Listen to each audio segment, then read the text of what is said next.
Chapter 10, Psychoanalytic Approaches, Contemporary Issues. So in Chapter 9, we went over psychoanalysis and Freud and discussed the unconscious and id and the ego and all of these things. In this chapter, we're going to be looking at what do psychoanalysts think today? What is the more current, what are the more current perspectives on psychoanalysis and this approach? There we go. So it starts out, we start in the introduction, and you should give it a read, talking about the Holly Ramona case and the Michael Kliman case. In the Holly Ramona case, she went in to get treatment for bulimia.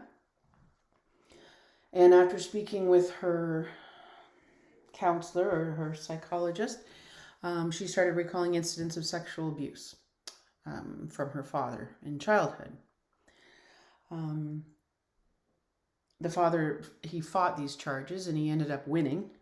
He sued I think he sued the therapists. Yeah. And he ended up winning. But I mean, he'd already lost his family, his wife, his job. He lost everything, right? And then they cite another one, Michael Kliman case, and he was a school teacher who some female students in their 20s, well, I guess they're not students anymore. They used to be his students, and now they're 20 years old, and they came forward accusing him of sexual assault from when they were in grade 6. He did get sent to jail. He was found guilty, and there was appeals, and eventually he did win. Not found guilty of allegations of abuse due to inconsistencies and improbabilities of the testimonies of his accusers. So the information didn't line up, so he was exonerated. So what we're talking about here, so there's a psychologist named Elizabeth Loftus. Okay, she is huge, huge researcher and psychologist in the field of memory, how memories are created, how information is, how we interpret and how we recall our memories. She's really interesting. I got a little video further up. Anyways, so she's stating this is problematic, if not downright dangerous cases of recovered memories being introduced into legal cases in Canada. So we're going to see that in 2007, in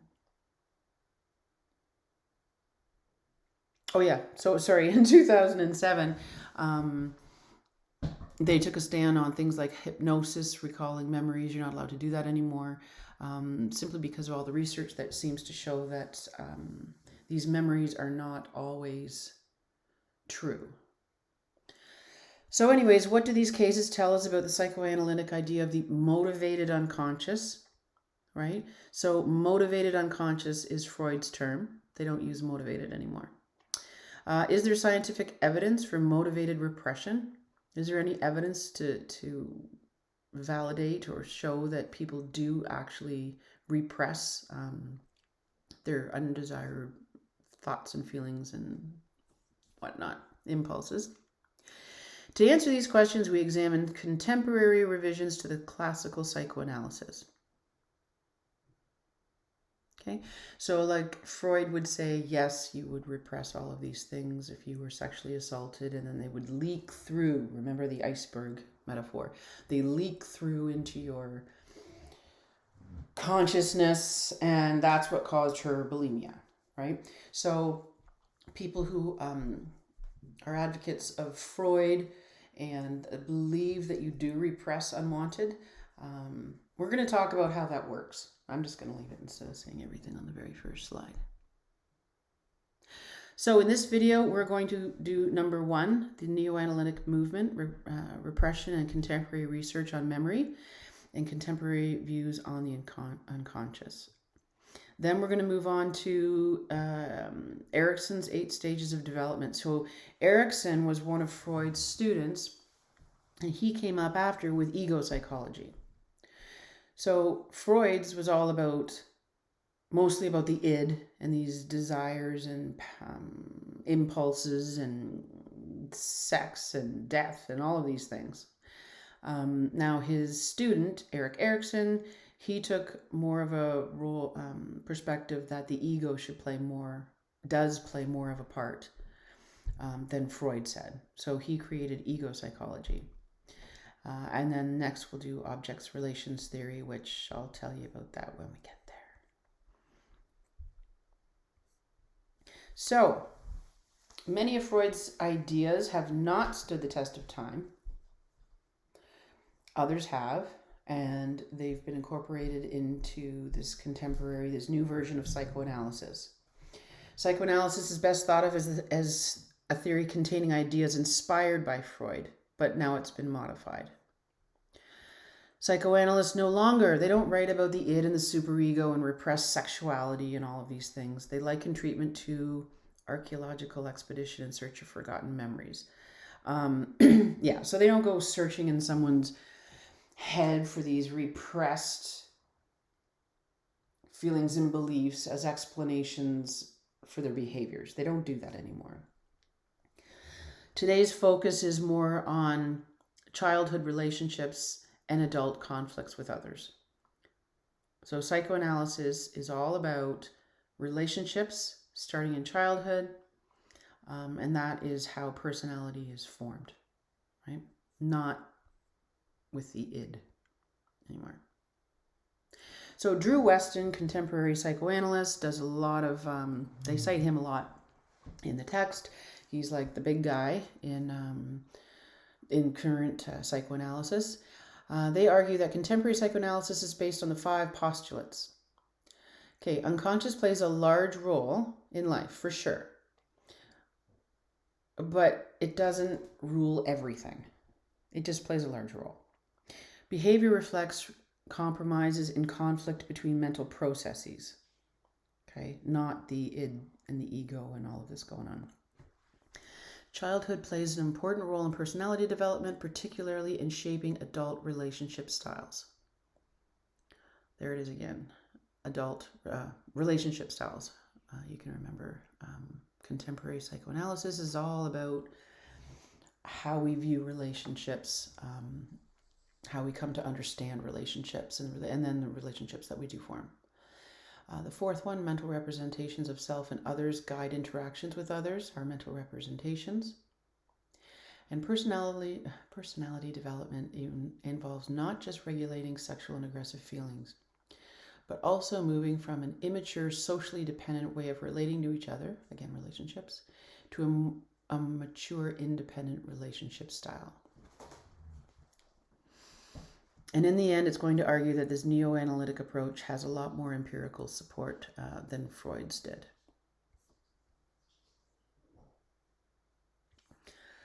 So the first section is about repression and contemporary research on memory. So some researchers are arguing that there's tons of support for repressed memory. And then some argue that motivated repression is not validated at all, right? So there's that name, Elizabeth Loftus. She is the psychologist that does a lot of work on memory. Memory researchers argue that we should not conclude that all memories recovered are false just because some are false, and not assume that all of them are true just because some are true. You must be aware of the processes that contribute to the construction of false memories. So we're going to talk about that a little bit. For example, they talk about the popular press and behaviors of some therapists. I do believe we're going into more detail about that. But popular press, right? So you see ideas about things constantly out, and say popular press, say social media now. This needs to be updated possibly. That gives us ideas about things. There's a quote actually in the text. You see, you may not think you have memories to say I was abused. You don't need the kind of recall that would stand up in court. If you think you were, assume your feelings are valid, and you probably were abused. So there's books that say that, and sort of encourages people, right? To if I think so or if I feel like that, then it must be true. And then the behavior of some therapists, which we're going to talk about too. So, can people be motivated to remember events that did not actually happen? And how would that happen? What would that look like, being motivated to remember events that did not actually happen? And why would somebody do that? Well, that would be an interesting discussion in class. But anyways. Okay. Don't look at this on the list part. I can't even block it out. So this is in the text, but if I were to read to you this list, right? If you close your eyes and I read bed, rest, awake, tired, dream, wake. This is a long list. Snooze, blanket, doze, slumber, snore, nap, peace, yawn, drowsy. And then there's a list of words beside it, and we say, okay, were these on the list? Snooze, yes. Mother, no. Bed, yes. Television, no. Sleep, yes. Chair, no. So the idea is this sleep one here. So 80% of normal subjects say, oh, yes to bed. I gotta fix this. Yes to sleep. And sleep wasn't there. So why does this happen? So you just had a false memory. If you did this little exercise and you said, yes, sleep was there, you just had a false memory. This is explained by spreading activation model of memory. Now, I didn't have one for sleep, this one here, and I didn't feel like making up an entire one of these. So I'm going to use this one, okay? What this is saying is mental elements are stored in memory along with their association to other memory elements in the memory. So all of these are stored together, and dog is associated with pet, sweet, animal, cat, bark, friend, right? Everything is tied together with associations. So if I were to read to you sweet, friend, animal, cat, bark, pet, when I read you these words, the words that are attached to them, what do we say? They're activated. That's what it's saying. Activates the other related concepts. So it activates them. It warms them up. So you recognize them faster. So if I say friend, sweet, animal, cat, bark, pet, these are all warmed up. It warms up this dog one. So you are more likely to recognize the word dog right away than if I hadn't said these things. Right? That makes sense. All right, so here's Elizabeth Loftus. And let's check out this video, which she explains further. It's kind of cool. We're not watching all 17 minutes.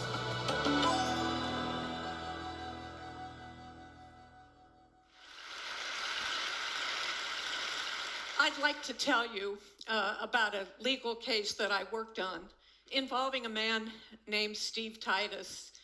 Titus was a restaurant manager. He was 31 years old. He lived in Seattle, Washington. He was engaged to Gretchen, about to be married. She was the love of his life.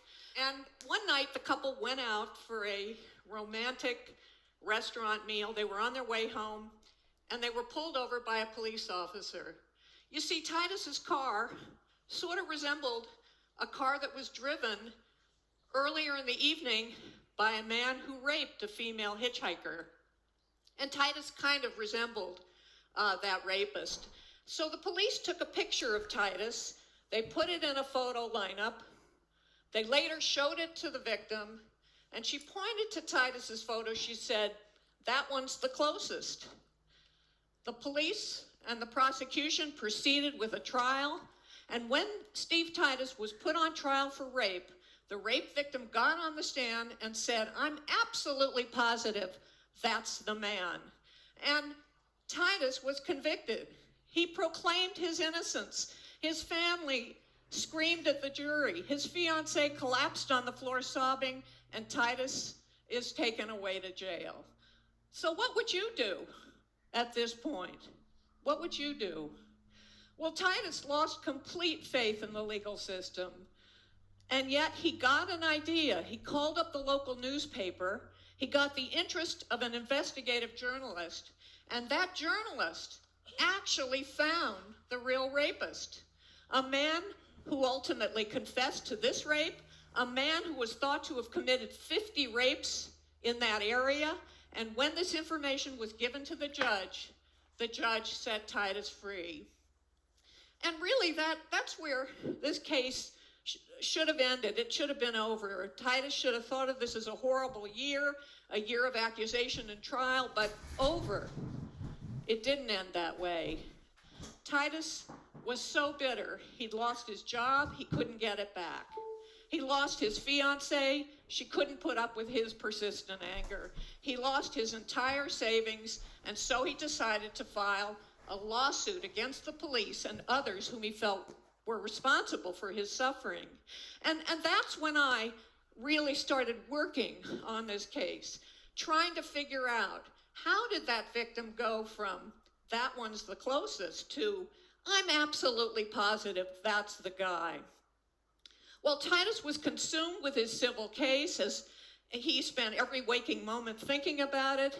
And just days before he was to have his day in court, he woke up in the morning, doubled over in pain, and died of a stress-related heart attack. He was 35 years old. So I was asked to work on Titus's case because I'm a psychological scientist. I study memory. I've studied memory for decades. And if I meet somebody on an airplane, this happened on the way over to Scotland, if I meet somebody on an airplane and we ask each other, what do you do? What do you do? And I say, I study memory. They usually want to tell me how they have trouble remembering names, or they've got a relative who's got Alzheimer's or some kind of memory problem. But I have to tell them, I don't study when people forget. I study the opposite, when they remember things that didn't happen or remember things that were different from the way they really were. I study false memories. Unhappily, Steve Titus is not the only person to be convicted based on somebody's false memory. In one project in the United States, information has been gathered on 300 innocent people, 300 defendants who were convicted of crimes they didn't do. They spent 10, 20, 30 years in prison for these crimes, and now DNA testing has proven that they're actually innocent. And when those cases have been analyzed, 3/4 of them are due to faulty memory, faulty eyewitness memory. Well, why? Like the jurors who convicted those innocent people and the jurors who convicted Titus, many people believe that memory works like a recording device. You just record the information, then you call it up and play it back when you want to answer questions or identify images. But decades of work in psychology has shown that this just isn't true. Our memories are constructive. They're reconstructive. Memory works a little bit more like a Wikipedia page. You can go in there and change it, but so can other people. I first started studying this constructive memory process. Okay, so I'm going to stop it there. We're 5 minutes in. You can go back and watch the rest of it there. But I think it was a really good introduction and sort of introducing the idea that memory is constructed, right? And, as she was saying, other people can have influences on that. So go back and watch that. On that page, it's so you want to have a false memory, where we did the example with the list of items, and the answer was bed and sleeping activation. It talks also about most modern cognitive psychologists believe that false memories can occur. People have constructive memory. Memory adds to, subtract to what is recalled. So there's various influences on what can be recalled. And because it's vulnerable to different types of influences, there's often errors, and it's often corrupted. So your memory is not an objective retrieval of facts of what happened. There's all sorts of things that are influencing memory and what you might remember from a situation. Research on mistakes of recognitions on a word list help us understand traumatic false memories like childhood abuse.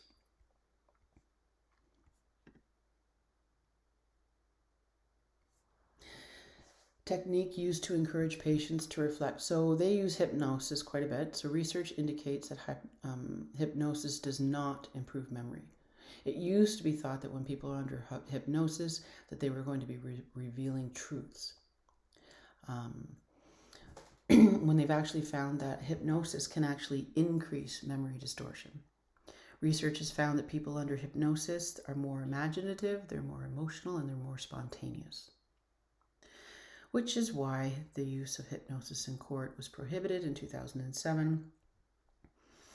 Some therapists tell patients that getting better hinges on their ability to recover forgotten memories. So if you believe that you are going to get better if you can dive down deep and find that problem, because the assumption is there is a problem, if you believe that, then you're going to search hard. And if the psychotherapist who also believes there must be something, if the way that they ask their questions, the way that they interpret things that you say, the whole interaction, right? You're both looking for something that's repressed in you. You could start making stuff up, or having false memories of things, right? Psychotherapy techniques that may contribute to the creation of false memories: hypnosis, suggestive interviewing, what you say, interpretation of symptoms as signs of past trauma. Like, just because you have difficulties, say, committing in a personal relationship, or you have some sort of sexual dysfunction, that is not evidence or proof that you were sexually abused as a child. It's just not. There's lots of reasons for those things. Right? Pressure from authority figure to recall trauma. You are being pressured to think of something, to find this problem inside of you. And then dream interpretation. You can have a dream about whatnot, and if this black horse goes running past you and, I don't know, steps on your sister, that must mean, or your brother, it must mean that you were abused by an uncle, But anyways, there's lots of these techniques that just sort of leave itself open to the creation of false memories. Other things, the imagination inflation effect. This is where, if you've thought about something 100 times, it seems real, right? And then it's like, did I actually do that? Or was that me that did it? I have memories where I remember an event, and I've told the story, or I've thought about it so many times, I can't remember if it was me that did it or my friend, right? So this occurs when a memory is elaborated upon through imagination, leading the person to confuse the imaginant with events that actually happened, right? And then confirmatory bias. This is another problem that happens. This is the tendency to look only for evidence that confirms the belief and not to look for evidence that disconfirms. So, because they believe that childhood trauma is the root of all problems, when you're an adult, they're going to go looking for this problem, and they're going to find something. They're always going to find something, because they're searching for something that comes up. Just like my black horse running over your brother. If you were to tell the therapist, it'd be like, aha, that's it. That's the piece right there. Loftus notes that independent corroborating evidence should be sought to substantiate memories of trauma. So basically, she's not saying that all memories are false memories. Of course not. Do some people have childhood trauma? Yes. But you cannot use just the memory as evidence. There has to be other lines of evidence. That's how, in the introduction, we were talking about that school teacher who was accused of sexually assaulting the 2 girls in grade 6. When they went back and revisited, there was so many inconsistencies in their stories that nothing added up. Therefore, he was released.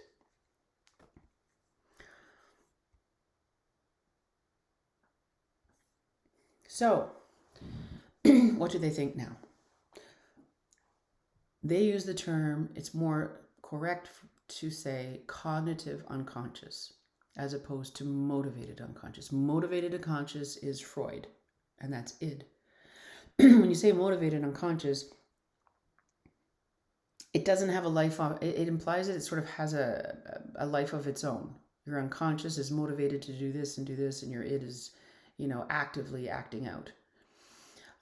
That's not what they believe anymore. So they call it cognitive unconscious. Contemporary psychoanalytics still believe in the unconscious, just a very different version than Freud's. Most believe the unconsciousness, of course, it can influence behavior, but it doesn't have its own autonomous motivation. It's not a driving force that's inside of you acting out on its own.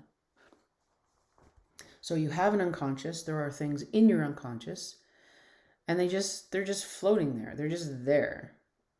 Okay, they're not angry, they're not trying to get you to do something, or they're not desperately trying to get out of the unconscious. They're just thoughts and feelings and anything that's just happens to be there. Subliminal perception phenomenon, information can get into the mind without going through conscious experience. They talk about subliminal messages in advertising. So things can go into your unconscious without you knowing it. We've all seen that one. Was it that Disney? The Disney, I forget which one. Was it Lion King? And then that proof of dirt flew into the air and supposedly the word sex was in it. Or this one advertising had the word Coca-Cola, right? So it's up there for like what's smaller than a millisecond? It's up there for a fraction of a millisecond. So that you don't see it with your eyes. It's sort of just, you don't consciously see it, and then it enters your unconscious. Okay. Research says, by the way, that does not work. You're not going to run out and buy a Coke because you saw that in advertising. They talk about priming. We talked about that a little bit before. Priming is making associated information more accessible. So when they, discussion or talking about certain aspects or certain words or practicing something, it primes it, it gets it warmed up so that information is more accessible. You'll see a study in there. They were talking about people who were, one group was playing, some sort of game where they were like using words, synonymous with rudeness. Right? And the other ones were using words synonymous with politeness. And then in the next study, which was the actual study, the people who had words synonymous with rudeness they were more likely to act rude in a given situation. And then the people who were given words that were synonymous with politeness were more likely to act politeness in that next situation. Research on subliminal perception indicates that unconscious information does not influence people's motivations. Thoughts are unconscious because they're not in conscious awareness, not because they've been repressed. They haven't not been shoved down. You're just not thinking about them right now. Okay? So Freud's unconscious, crazy anger and eroticism operates according to its own primitive irrational rules versus contemporary, peaceful, rational. It's just there, and it's not trying to do anything. And it is rule governed, but it's not crazy irrational rules. It's very simple and very specific rules, which we are going to get into. And that is the end of section 1 with contemporary views on the unconscious. Kind of where they're coming from now. And now we're going to look at a few of the big contemporary theories like ego psychology and Erik Erikson's stages of development. We'll look at Karen Horney, and then emphasis on self and notion of narcissism, and then finally object relations theory. So I'll see you in the next video.